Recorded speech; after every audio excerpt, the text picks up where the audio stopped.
violinista en el tejado. Suena loco, ¿no? Sí. ¿Pueden un par de hombres bailar con botellas sobre sus sombreros únicamente manteniendo el equilibrio? También.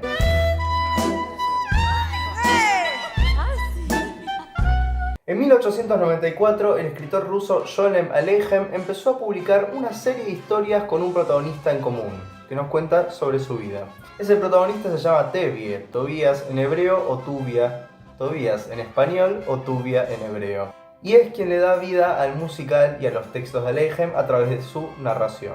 A finales de los años 50, el guionista Arnold Pearl estrena en el Off-Broadway un musical llamado Tevye and His Daughters, que se quiso llevar a Broadway pero se cayó la idea. Casi 14 años más tarde, a la dupla compositora Jerry Bock y Sheldon Harnick se les ocurre hacer un musical de Wandering Stars, una novela de Sholem Aleichem. Entonces llaman al dramaturgo Joseph Stein, que les dice que esa historia no iba a agarpar como musical, pero recuerda a las historias de Tevye que leyó en su infancia, entonces se los propone y gusta la idea. Otro texto que tomaron para armar el musical fue el de Life is with People de Max Zorowski y Elizabeth Herzog. Consiguen a Harold Prince como productor y le ofrecen que lo dirija, pero este se niega. Tiempo después, un compositor muy conocido llamado Stephen Sondheim le propone al coreógrafo y director Jerome Robbins, que venía a dirigir la película de West Side Story, que se una a este proyecto como director. Este acepta. Jerome trae a Zero Mostel como protagonista, cosa que fue bastante rara su decisión porque había como un algo ahí que no chocaba y no iba bien entre ellos dos. ¿Por qué? Además de que Jerome tenía un carácter bastante duro, a Zero le molestaba que Jerome, fuera gay. Entonces había como cierto clima de tensión cuando montaban la obra, pero igualmente el proyecto se llevó a cabo bastante bien. Se barajaron varios nombres para el proyecto final, como Where Papa Came From, The Old Country o Tevye, pero recordaron al cuadro The Green Violinist de 1924 del pintor ruso-francés Marc Chagall, que usaron para armar la escenografía. Entonces le pusieron al musical finalmente Fiddler on the Roof o El violinista en el tejado. Pero, ¿qué representa esa figura? En el musical se justifica así. Un violinista en el tejado. Suena extraño, ¿no? Pero aquí en nuestra pequeña villa de Anatevka podríamos decir que todos somos como violinistas en el tejado, tratando de arrancarle a la vida melodías agradables y sencillas sin caer ni rompernos el cuello. No es nada fácil y se preguntarán ¿por qué nos quedamos hoy arriba si es tan complicado? Nos quedamos porque Anatevka es nuestro hogar. ¿Y cómo mantenemos el equilibrio? Eso se lo puedo decir en una sola palabra. Tradición.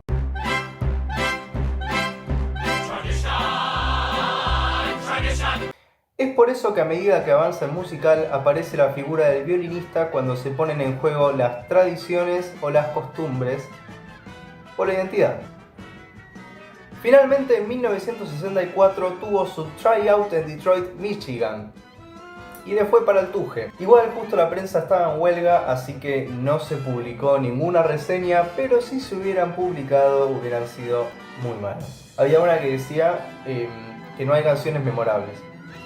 Igualmente se hicieron cambios y recortes y se presentó el mismo año en Broadway, en el Imperial Theatre. Algunos de la prensa decían que era muy judía y que la gente no le iba a llamar la atención a la gente.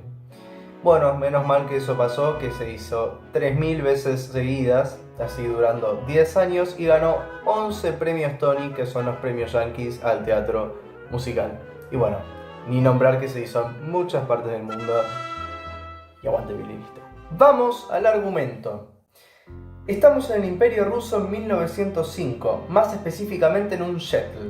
Que los shetls eran unas villas muy precarias cedidas así nomás por el zar, que eran quienes gobernaban ese imperio. Y en esos shetls la gran parte de la población era judía. Este shetl se llama Anatevka. Todo se centra en Tevye, el padre de 5 hijas, y sus intentos de mantener las tradiciones judías culturales ante las influencias externas que invaden sus vidas. A lo largo de la historia, nuestro querido protagonista habla con Dios, y con la audiencia rompiendo así varias veces la cuarta pared. En esos monólogos reflexiona sobre la tradición, las dificultades de ser pobre, el constante temor de la comunidad judía al hostigamiento de sus vecinos, el mismísimo zar, y las importantes decisiones familiares. Debe hacer frente tanto a las decisiones de sus 3 hijas mayores, que desean casarse por amor, cosa que la elección de un marido no van con las costumbres de su fe, y también tiene que lidiar con el zar, que jode bastante, y ya en un momento de la historia muy gravemente. Sobre el problema de que sus hijas elijan un marido, se debe a que en esa época eso no podía pasar. Un joven o una joven no podía decidir con quién casarse. Todo se tenía que arreglar mediante una casamentera, como pasa en la serie poco ortodoxa.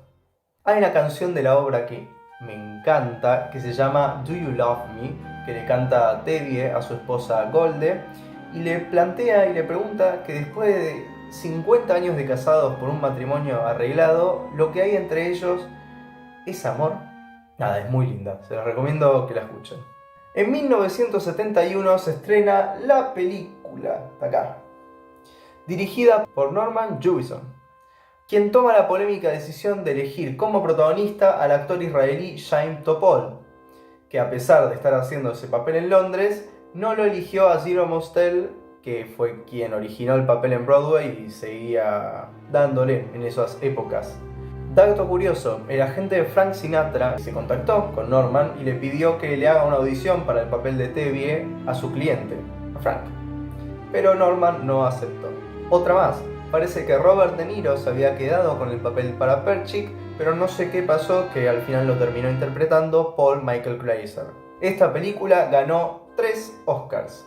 Voy a tomar un ejemplo de la película para hablar que esta historia va más allá de un simple musical. Estuvo 3 años de cartel en Tokio, como 4 en Barcelona, y pasa eso con El violinista, que a pesar de que habla del judaísmo, cada cultura o identidad se puede sentir tranquilamente identificada con la historia. Uno de los autores cuenta una anécdota que cuando se hizo la obra en Japón por primera vez, uno de allá le preguntó si en Estados Unidos entendían la obra, cosa que él le dice, sí, la escribimos para acá. Le pregunta por qué, a lo que el otro le dice, porque es muy japonesa. Wait, ¿se acuerdan quién es él? I have a fan in Japan who's come to see me in different shows over the past 15 years. She lives on an island. She doesn't speak English. And she writes to me, "Dearest Joel," and sends me presents. And I wrote her recently saying I'm doing Fiddler on the Roof in Yiddish, and she said, "It's my favorite musical." What is that? What is that that makes it speak in so many languages, and everybody thinks it's about them? En otras noticias, hace un año la Metro-Goldwyn-Mayer anunció que iba a realizar otra película de este musical dirigida por el mismo director de Hamilton, Thomas Cale, pero es hasta el día de hoy que nos tienen sin noticias. Tuvo 5 revivals en Broadway. El cuarto fue en 2004, protagonizado por Alfred Molina, que seguro lo conocen de If I were a rich man, all day long I'd biddy biddy bum. If I were a wealthy man. Y después el rol protagonista lo interpretó Harvey Fierstein. Además, una de las hijas menores, Sprinze, fue interpretada por Lea Michele. Oy vey, schmier.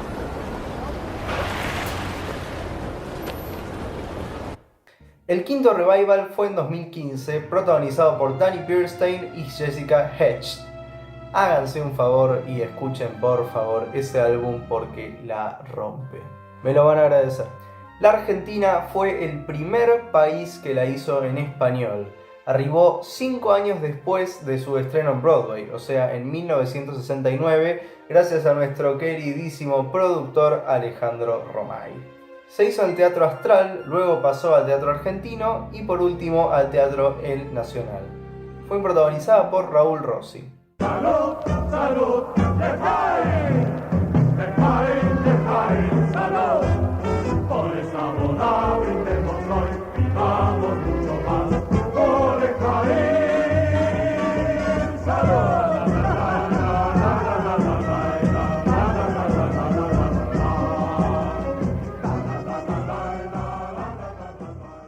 Esta versión la podés encontrar en el episodio número 2, El Desembarco. Pasamos al 2002, nuevamente producida por Alejandro Romay y en el Teatro Broadway, y fue protagonizada por Pepe Soriano y Rita Cortese. No me gusta mucho esta versión porque fue muy teatral, faltaron bastante canciones. No sé si fue por cuestiones económicas o una decisión directa de la producción.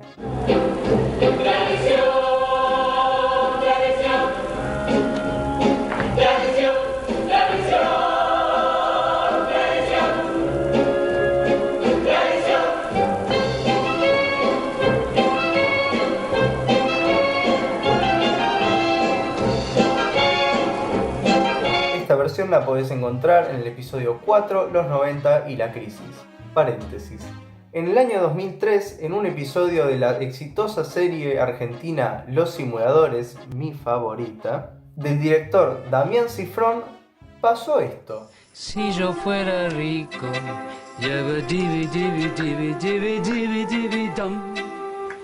todo el día habré de descansar.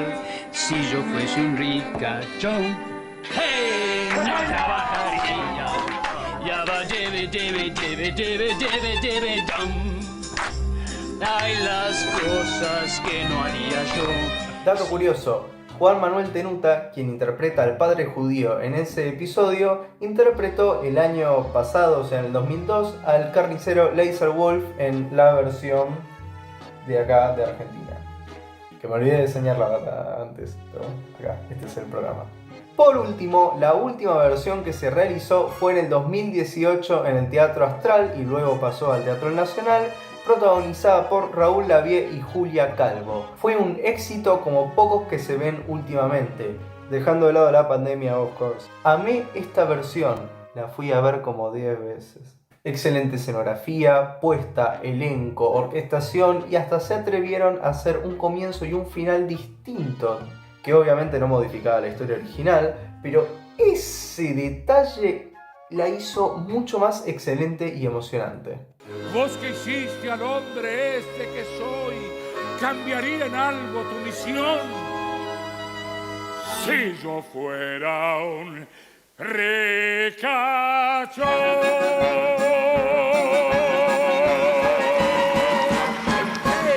Sobre esta versión la podés encontrar en el capítulo 9 del podcast Actualidad 5. Esta versión. También me olvidé de señalarlo, hoy estoy.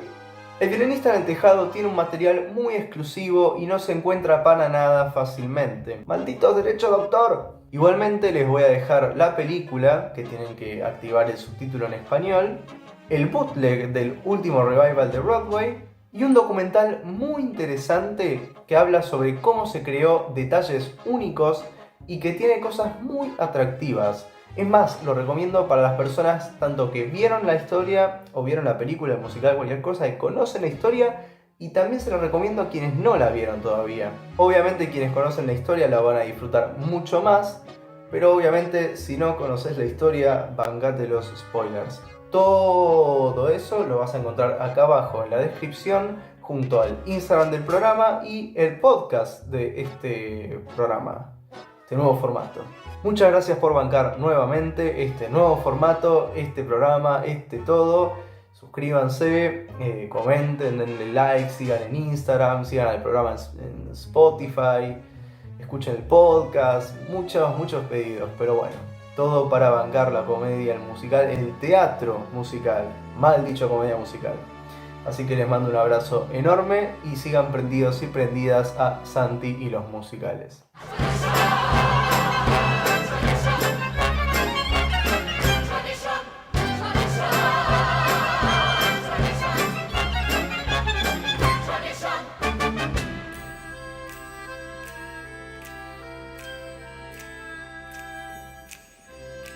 tradition. Without our traditions, our lives would be as shaky as a